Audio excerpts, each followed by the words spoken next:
In the symplast pathway, water moves through the cytoplasm by osmosis down the water potential gradient, and the cell surface membrane is a barrier and cytoplasm is thick, so this slows down the osmosis, and the mineral ions have to enter by channel proteins. In apoplast, the water moves through cell walls and intercellular spaces which are permeable by passive diffusion rather than osmosis because it doesn't pass through the plasma membrane, and the mineral ions and salts can be carried with the water.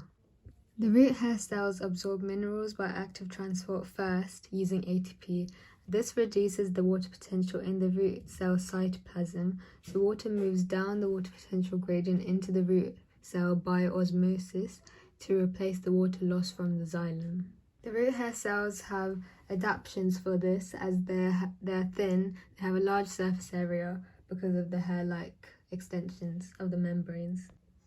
So the water reaches the Casparian strip, which is a waterproof area of the root which surrounds the endodermis with suberin walls, and the apoplast pathway is barred in this because this Casparian strip is impermeable to water in the walls, so water has to travel by the symplast pathway rather than apoplast pathway through the plasma membrane. Therefore, it monitors the uptake of ions into the xylem, and also it can remove the toxins.